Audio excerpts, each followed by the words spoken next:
one of the things they should have taught us in kindergarten about knowing that we have a presence that is there, that's emanating, regardless of what we're talking about, what our personality is thinking. And we develop this presence by being present in the moment, by feeling our feelings that we're really having, and by tuning into the heart, by breath. So you know the drill by now, tip of the tongue on the roof of the mouth, behind the two front teeth, for grounding and really connecting in with yourself. As much as you can tighten Mula Bandha, the root lock between your legs, the root chakra muscles, just a slight tension there throughout this gathering, or as much as you can remember, it really helps with grounding, anchoring, and presence tremendously. Conscious breath. And love, tuning into love. So that's our formula. Master hookup in the mouth with the tongue, root lock, conscious breath, love. That means that you're in the seat, you have your seat belt on, your tray table's in the upright and locked position, you're ready for takeoff. And I want to say once again that there's a part of our ego mind that wants to figure out how we're doing, or assess how things are going, or figure out where are we in relation to all the familiar things. And that can be a fairly futile exercise these days. There are so many things that don't fit into those pictures of reality that we've held in the past. And so it's almost like being on one of those rides at the amusement park, those big roller coasters where you just kind of put your hands up and go, "Wah!" Just kind of go for the ride. You can't control anything when you're on a roller coaster. But this is not necessarily a roller coaster of drama and ups and downs emotionally. This is basically being in presence as things rapidly transform around us and within us. And that's what's going on. And I'm actually started a 29-day purification process that I'm doing with a group of people today. Today was the first day. And boy, I feel it. My back has been somewhat aching. My energy's been a lot lower. There's a slightly discombobulated feeling. But what I've noticed is that I have this joy inside, this feeling of, yes, this is what I've been living for all my life. Not that I want to keep feeling those more uncomfortable parts, but I know that this is very, very precious. This is, because one thing you got to know is that the things you feel that are uncomfortable now, they're on their way out. You're not feeling them because you're stuck with them, or because this is some bad quality about you, or even the world. All these things that are rearing their seemingly ugly or difficult or challenging head, they're on their way out. That's why you're feeling them. So rejoice. So I really suggest, tune into your heart. Everyone who's on this gathering is a very loving human being. Tune into that love in the heart center. Sometimes it's helpful to actually put your hand here. It can be really helpful because your palm is a minor heart chakra. It connects directly to the pericardium and heart. So when you put it here, it brings more of your focus and presence to the heart space. The tip of your tongue is also connected with the heart. Anybody who's an acupuncturist knows that from tongue diagnosis. So when you put the tip of your tongue on the master hookup, it further connects the heart chakra. And the central channel breathing is such a precious practice. I've been really loving it and valuing it so much. And I'm understanding more and more what Sue means when she says building circuits. Because each moment is a choice between the default condition of our mind, which wants to be basically thinking, assessing, judging, usually something on the more negative side, like feeling either slightly to less than slightly anxious, or wondering, or feeling good or bad about things. That's what the mind does.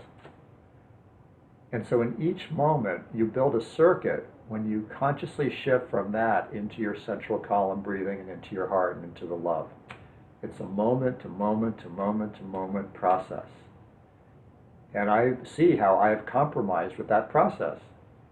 How, a part of me just likes the mind. It kind of likes the entertainment of my different thoughts cycling through a bunch of different, things, everything ranging from a movie I saw recently to thinking about some encounter I had with another person, or worrying about if I'll get all my list done this day, or feeling overwhelmed by what's going on in the country. The mind has, it's like the drunken monkey. It really enjoys flitting around with all that kind of stuff. And yet you are the master. You are the master being.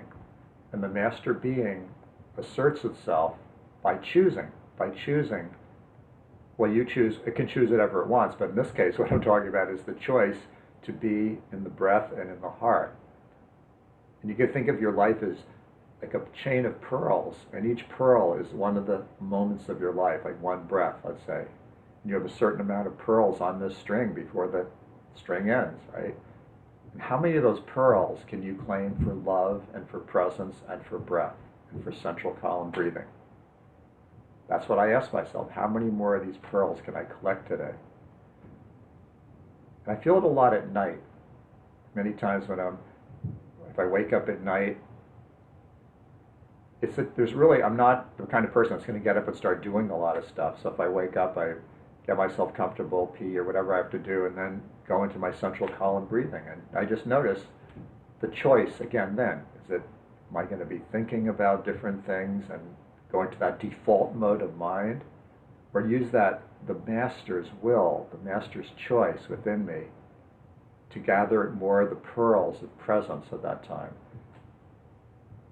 And so you build the circuits by, again, breathing through the whole central channel. You breathe from above your head and using the bandhas, which is tightening these muscles, anchor points. So there's the one by rolling your eyes slightly up. That puts your attention behind the eyes in the center of the head. And then there's the throat, like basically just constricting your throat so that you actually makes your breath more noisy, or like a Darth Vader breath. Take my hand, Luke. I'm not going to go into Star Wars now, but no, just it's like kind of sad. And then there's the heart bandha, where you just constrict the muscles in your chest, like you're basically giving your heart an internal hug with the muscles on the front and back of your chest and upper back. And then there's Mula Bandha, which is tightening the muscles that would stop you from releasing things when you're on the toilet. So those are the 4 anchor points, or the 4 bandhas. So it takes a certain commitment, if you wake up at night or you have spare time during the day, to do that instead of just being on the default path of mind. What I find is, as I care enough, as I give a crap enough to want to really do that, and I don't want to be in that default path of mind, I find things change. Things change in many amazing ways in my life. Some I could describe and some I couldn't describe. And again, it's choosing love. Because when you choose love, all the other aspects like fear, doubt, anxiety, comparing yourself to others, judgment, they can't exist. They have to step back or disappear. But we're addicted to those feelings. Most of us have a deep addiction to drama, to thinking and churning about those things, to worrying, to anxiety, to self-judgment. So how does somebody get off addictions? You have to be ready. Until somebody's ready, they're going to stay in their addictive behavior. But sometimes people have to hit the bottom before they'll go to the 12-step program, or they'll throw the pack of cigarettes away, or whatever the case is. I think all of us here have hit plenty of bottoms already, right? So it's just a matter of remembering that you've already done that, and just get with this ascension. Get with this ascension energy, which is gathering those pearls one moment at a time. So the topic for today that I list on the invitation is accepting for value. What does that mean? Accepting for value is a radical form of accepting what is, so that it turns into a treasure for you. And it's based on this principle that I think is a pretty controversial principle, that everything is a gift.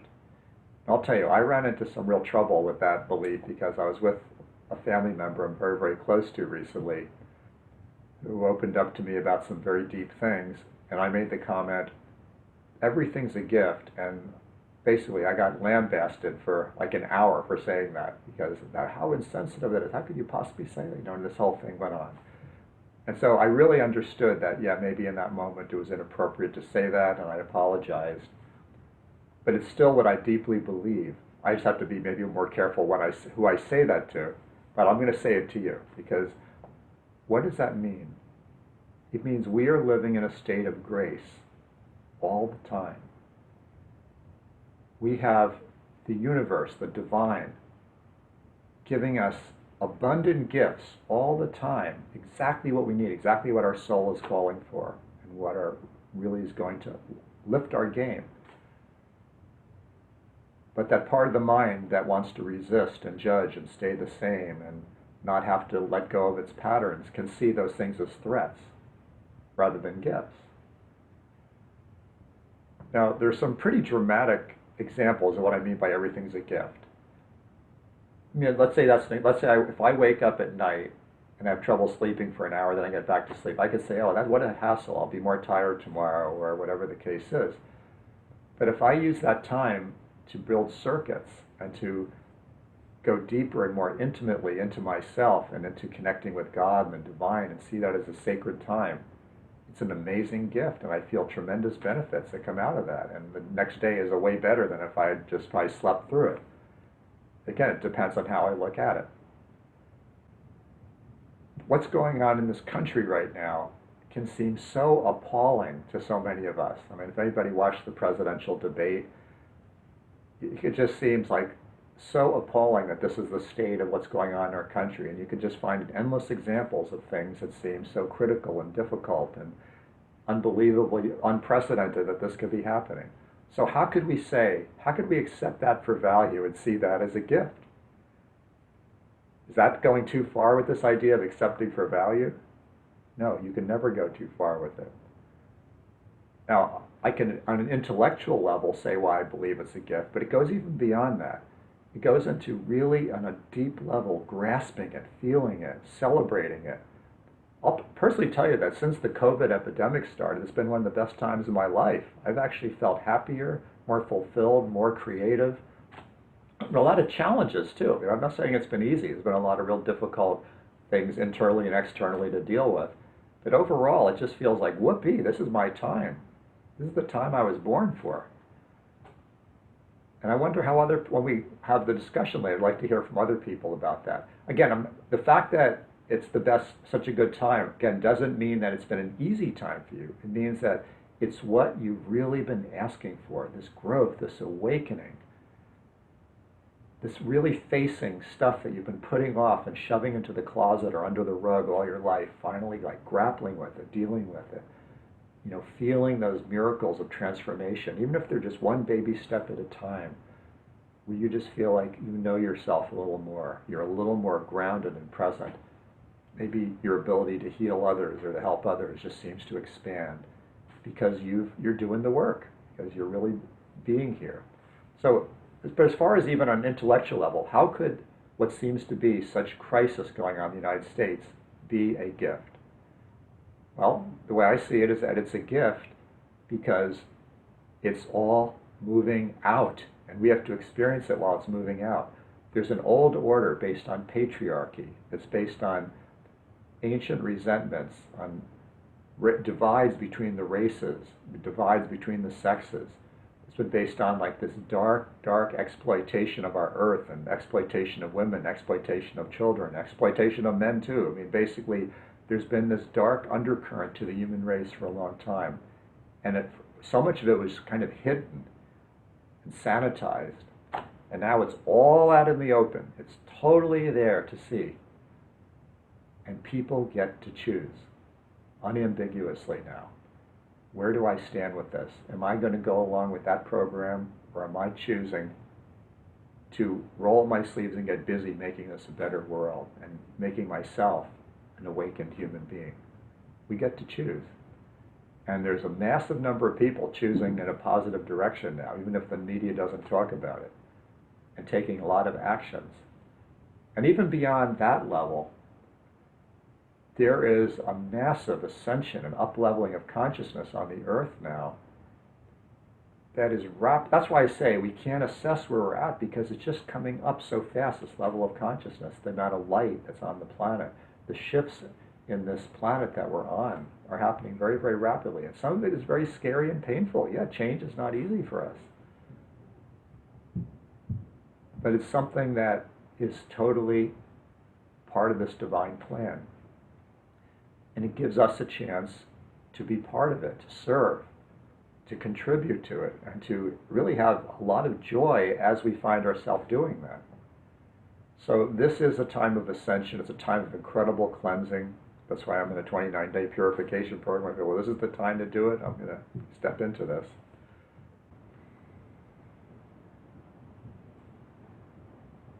Each of us has the ability to be a master healer. That's already a part of you. A part of you already is a master healer.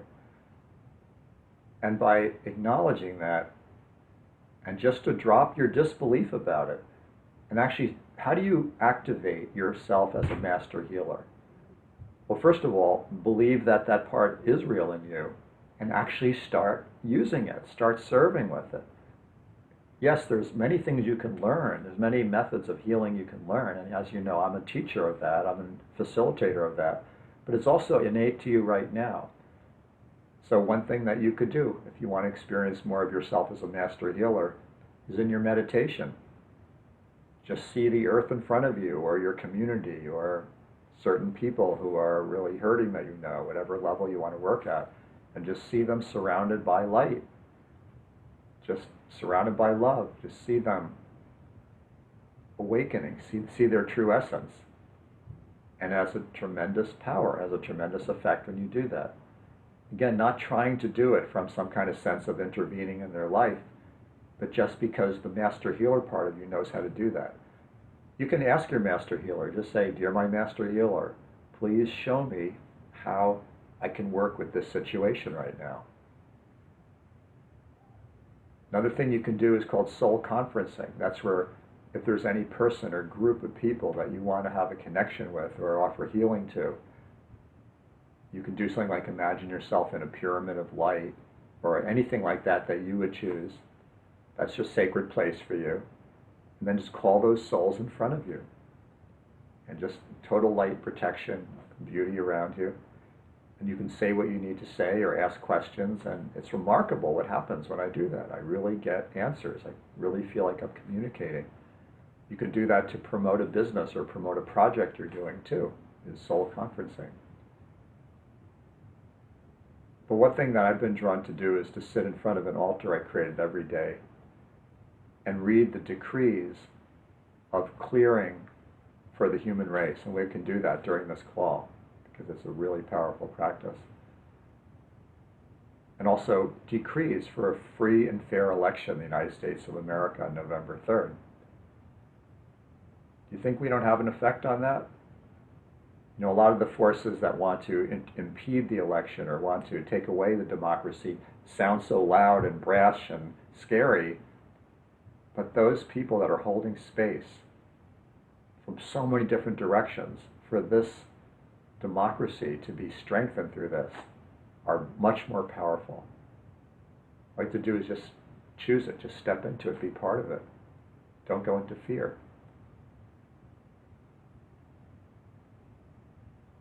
So I want to say something more about accepting for value.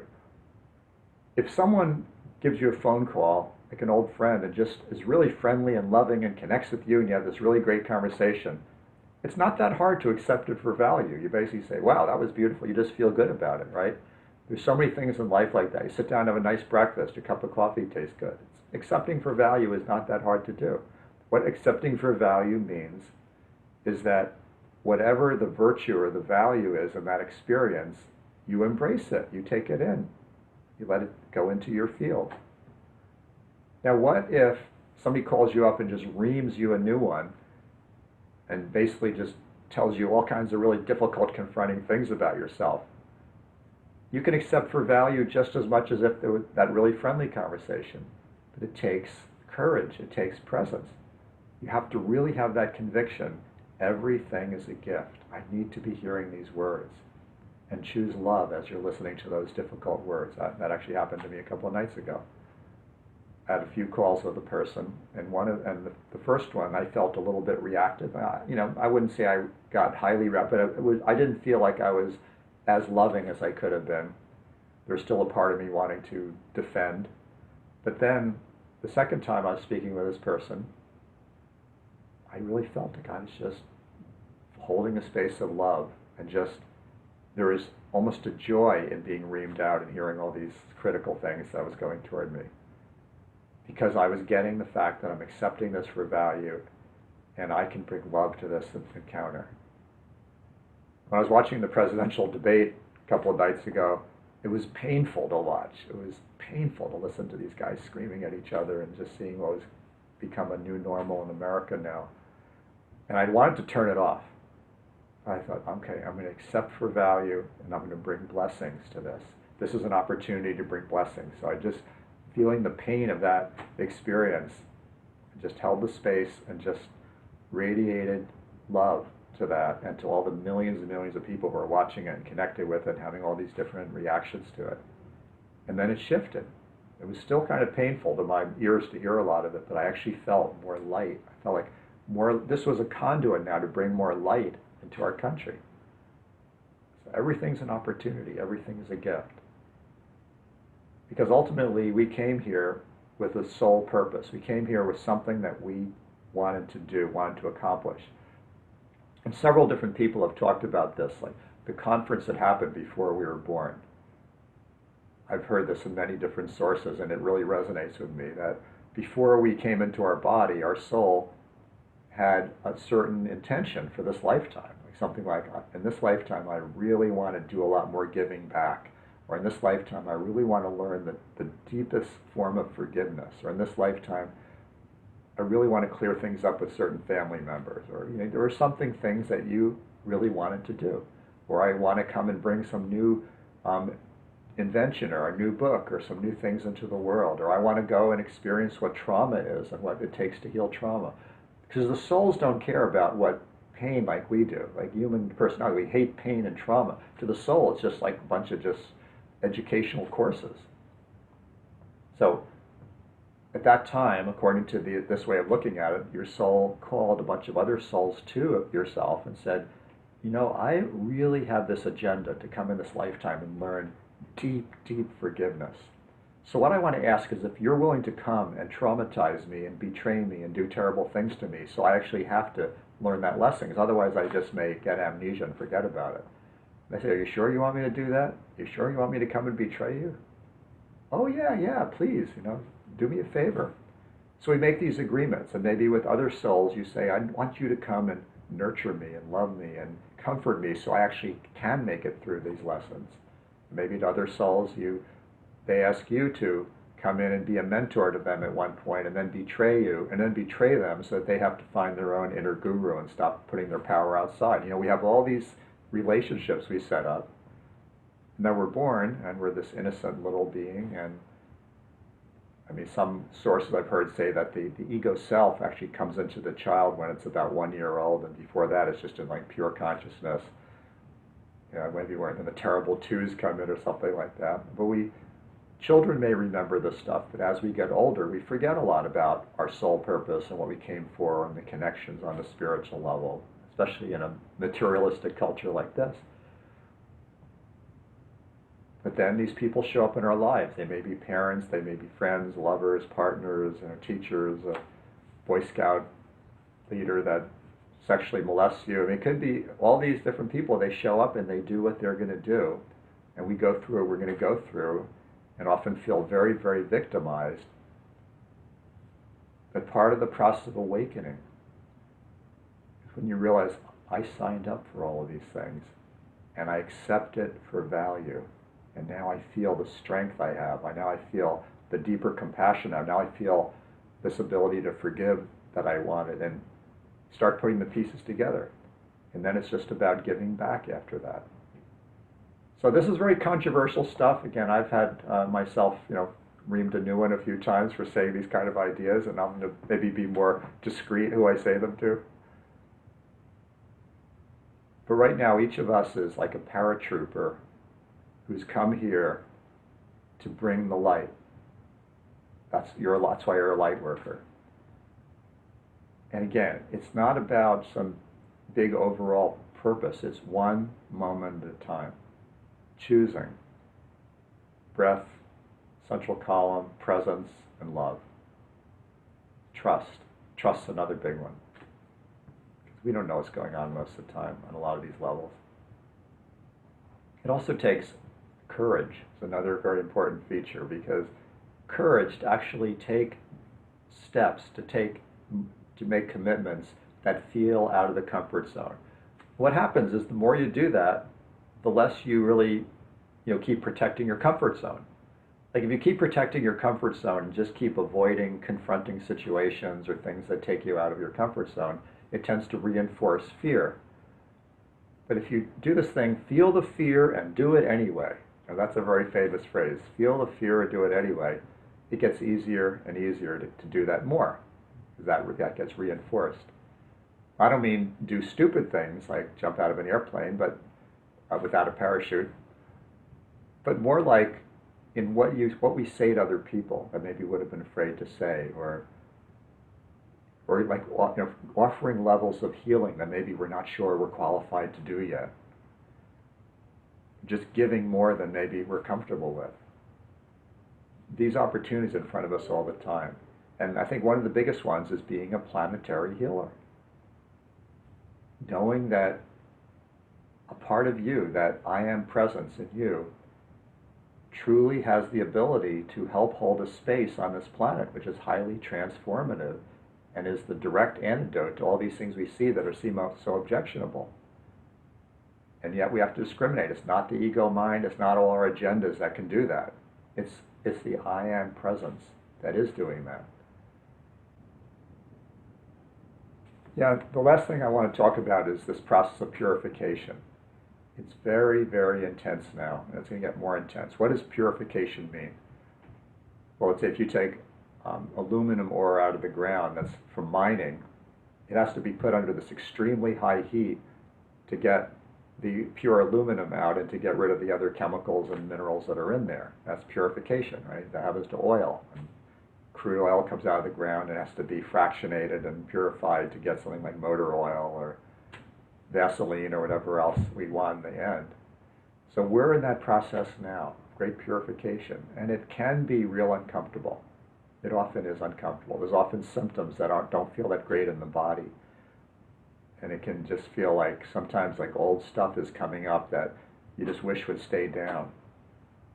But the more that we, the way it works for me is when I tune into my heart, into the love, and do the things I've been telling you about, sharing, it kind of feels like a grand adventure. Instead of feeling like a bummer, it feels like, wow, what an adventure. I'm being purified and uplifted, and I get to just be this witness consciousness while it's happening. And then the best thing to do when you go through purification is just try to give love to other people who are going through it, instead of worrying about yourself. I think you all know that. Nothing new. That which we need, give it to others. Find ways to share more. Now that could be external ways, like calling people up or creating a little meeting, or call people together in a Zoom meeting and have an actual like meditation or group or something like this. It could just be done in the silence too. So some of the things that really support going through purification, like where the energy is just clearing you, all this old debris and weight out of you, and you have to feel it moving out, which can be very uncomfortable. Drink plenty of water. Get as much exercise as you can, when the air quality is breathable. Vigorous exercise, to me, seems one of the greatest antidotes there is to the discomfort of purification. Love as much as you can, yourself and others.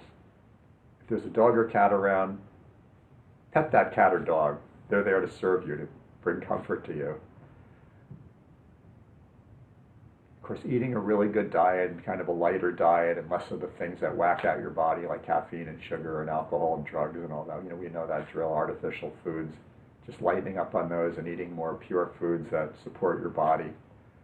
Meditation, central column breathing, really dialing that up, the practices that really work. Coming together with others, 2 or more gathered principle, really, really helps on Zoom or in person or however it works. And serving, giving back, doing your purpose. And laughing, making it as fun as possible. Because this is the grandest adventure we could ever be on, that we're in right now.